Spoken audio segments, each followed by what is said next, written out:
विशेषण तो हमने पहले भी पढ़े थे। क्या पढ़ा था हमने विशेषण के बारे में? जो भी संज्ञा या सर्वनाम की विशेषता को बताता है। अब हम पढ़ेंगे विशेषण के बारे में कुछ और चीजें। संज्ञा अथवा सर्वनाम शब्दों की विशेषता बताने वाले शब्दों को विशेषण कहते हैं। जो भी शब्द संज्ञा हो या सर्वनाम हो, उनकी विशेषता को जब बताता है तो उन्हें हम क्या कहते हैं बच्चों? विशेषण। अर्थात संज्ञा व सर्वनाम के वाक्यों में जो शब्द उस वाक्य की विशेषता बताते हैं उसको हम विशेषण कहते हैं। जैसे अच्छा, काला, कंजूस, मीठे, मधुर, रंगीन, हरा, अनगिनत, ठंडी, बुरी आदि। तो सब क्या है? विशेषताएं हैं। अब हम पढ़ते हैं ये। रमेश तुम कंजूस हो, तो रमेश कौन हो गया? संज्ञा है। रमेश के बारे में बात हो रही है, कंजूस, तो ये इसका क्या हो गई? विशेषता हो गई। तुम्हारे पास 100 रुपए हैं, क्या तुम 1 किलो आम नहीं खरीद सकते? आम तो फलों का राजा है। तो ये किसके बारे में तारीफ हो रही है? आम के बारे में, कि आम कौन है? फलों का राजा है। तो राजा क्या हो गया? विशेषण। कितना मीठा, कितना रसीला, अच्छा, आम ना सही जामुन ही खरीद लो, मीठे भी हैं, कोई कोई स्वाद में कसैला भी निकल आता है। ये तो 30 रुपए में भी आ जाएंगे। ये बता रहा है कि भाई आम तो बहुत मीठे होते हैं, बहुत अच्छे होते हैं, बहुत टेस्टी होते हैं। और वो कहता है चलो ठीक है, आम नहीं खरीद रहे तो आप जामुन खरीद लो, जामुन भी रसैला होता है ना।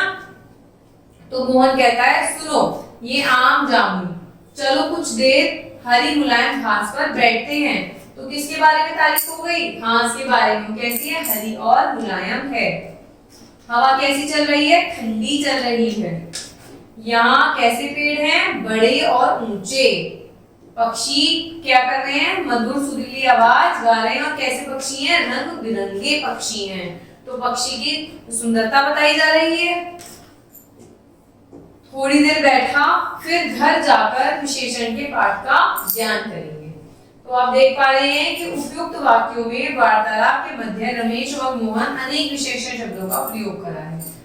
उन्होंने मीठा, कंजूस, राजा, कसैला, हरी, मुलायम। तो ये सब क्या है बच्चों? ये सब विशेषण कहलाते हैं। जिन शब्दों का प्रयोग संज्ञा या सर्वनाम शब्दों की विशेषता बताने के लिए किया जाता है उन्हें विशेषण तथा वाक्यों में जिस शब्द की विशेषता बताई जाती है उसे हम विशेष्य कहते हैं।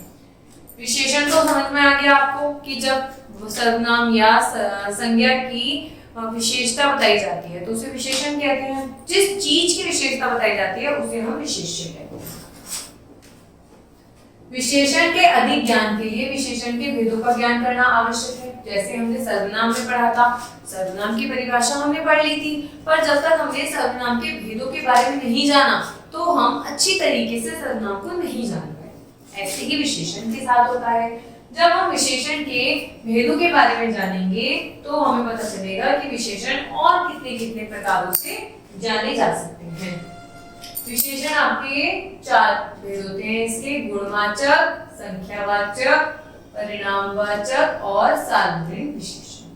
गुणवाचक विशेषण हम क्या पढ़ते हैं? जो विशेषण शब्द, संज्ञा या सर्वनाम के गुण, दोष, स्वभाव, दशा, आकार, रंग आदि के विषय बारे में बताते हैं उन्हें गुणवाचक विशेषण कहते हैं। मतलब संज्ञा या सर्वनाम के कौन से गुण, दोष, स्वभाव, दशा, आकार, रंग, इनके बारे में बताते हैं तो वो गुणवाचक कहलाते हैं। जैसे श्रुति के पास नया पेन है, झलक मोटी हो रही है, तो इसके अंदर गुण दिखा रहे हैं, रंग, कलर, मोटापा, पतलापा, ये सब बताया जा रहा है।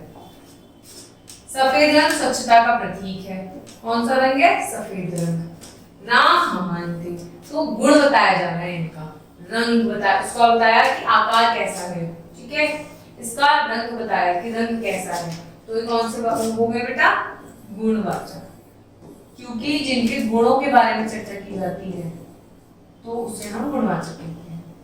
संख्यावाचक विशेषण, जो विशेषण शब्द, संज्ञा या सर्वनाम की संख्या बताते हैं उन्हें हम संख्यावाचक विशेषण कहते हैं। जिनसे हमें सर्वनाम की काउंटिंग्स का पता चलता है। जैसे मेज पर 2 टोकरियां हैं, तो ये क्या हो गया? संख्यावाचक सर्वनाम। विशेषण। मेरा घर चौथी मंजिल पर है, तो संख्या बताइए ना 1 2 3 4 जहां संख्या आ जाती है, काउंटिंग आ जाती है, वो संख्यावाचक सर्वनाम वो हो जाता है विशेषण। 5 मौसमी लेना, तो संख्या आ गई। आज कक्षा में 2 गुने बच्चे आए हैं, तो संख्या आ गई। पढ़ेंगे हम परिणामवाचक। जिन विशेषण शब्दों से संज्ञा या सर्वनाम की मात्रा, परिणाम आदि का पता चलता है, उन्हें हम क्या कहते हैं? परिणामवाचक सर्वनाम विशेषण। जिनसे हमें उनकी किसका पता चलता है बेटा? मात्रा का, परिणाम का। जैसे दीनू 20 किलो गेहूं लाया, तो एक मात्रा है ना, काउंटिंग है एक। जैसे रेशमा ने 2.5 मीटर दुपट्टा खरीदा, तो ये एक पूरा क्वांटिटी हो गई, परिणाम हो गया, पूरा मात्रा हो गई। तो इसे हम क्या कहेंगे बेटा? परिणामवाचक विशेषण। ये विशेषण मुख्यतः 2 प्रकार के होते हैं, निश्चय और अनिश्चय। निश्चय जो परिणाम के अंदर जैसे 4 मीटर 2 किलो, इसमें निश्चित अमाउंट होती है, ठीक है। अनिश्चयवाचक में, अनिश्चित परिणामवाचक में बहुत सारा तेल, थोड़ा सा, मतलब इसमें कोई क्वांटिटी फिक्स नहीं होती। निश्चयवाचक में क्वांटिटी फिक्स होती है कि 2 मीटर कपड़ा है, 2 किलो चावल है, 3 किलो दूध है, 20 किलो अनाज है। पर अनिश्चयवाचक में थोड़ा बहुत, ज्यादा, कम, अनिश्चित होता है। सार्वजनिक विशेषण। सार्वजनिक विशेषण पढ़ते हैं, देखो। जो सर्वनाम शब्द विशेषण के रूप में संज्ञा या सर्वनाम की विशेषता बताते हैं, उन्हें हम सार्वनामिक विशेषण कहते हैं। जो सर्वनाम विशेषण के रूप में संज्ञा या उसकी विशेषता बताते हैं, जैसे यह हमारा विद्यालय है, मेरी माँ स्वेटर बुन रही है, तो सर्वनाम के रूप में इन्होंने विशेषता बताई है। अब हम पढ़ेंगे, अभी तक हमने पढ़ा विशेषण। विशेषण जो होते हैं वो कितने प्रकार के होते हैं, किस तरीके से हम विशेषण का पता लगाते हैं। अब विशेषण के अंदर उसकी अवस्थाएं भी होती हैं, स्टेजेस भी होती हैं। तो 3 अवस्था होती है बेटा। ये पहली होती है मूलावस्था, जब विशेषण की तुलना नहीं होती, अपितु वह अपने मूल प्रयोग में प्रयोग किए जाते हैं, वे अपनी मूलावस्था में होते हैं। मतलब जब उनकी तुलना नहीं होती, वो एक कॉमन स्टेज पे होते हैं, ना ज्यादा ना कम, इस तरीके से बिल्कुल नॉर्मल स्टेज पे होते हैं। जैसे रोहित अच्छा है, तो ये उसकी मूलावस्था है। उत्तरावस्था में क्या होता है? विशेषण का वह रूप जिसके द्वारा 2 विशेषणों की तुलना की जाती है। जब 2 लोगों की तुलना में आ जाता है विशेषण आपका, तो वो उत्तरावस्था में आ जाता है। जैसे रोहित संदीप से बेहतर है, तो रोहित और संदीप 2 लोग हुए और उनकी तुलना की जा रही है, तो कौन सा आ गया? उत्तरावस्था। उत्तमावस्था में क्या होता है? जब विशेषण का वह रूप, जब किसी विशेषण को सबसे बढ़कर बताया जाता है, उसकी जो तुलना होती है बहुत सारे लोगों की जाती है और ये बताया जाता है कि वो ही सबसे बेस्ट है। जैसे रोहित सर्वोत्तम है।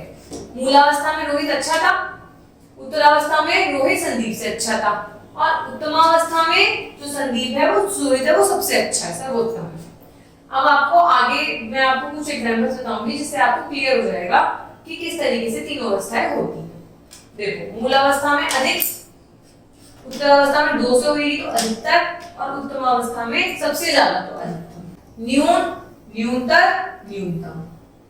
तीव्र, तीव्रतर, तीव्रतम। कटु, कटुतर, कटुतम। प्रिय, प्रियतर, प्रियतम। स्पष्ट, स्पष्टतर, स्पष्टतम। मतलब ये सबसे बेस्ट में आ जाता है, ये 2 के काउंटिंग में आ जाता है, ये अपनी उसी अवस्था में होता है। मधुर, मधुरतर, मधुरतम। विशाल, विशालतर, विशालतम।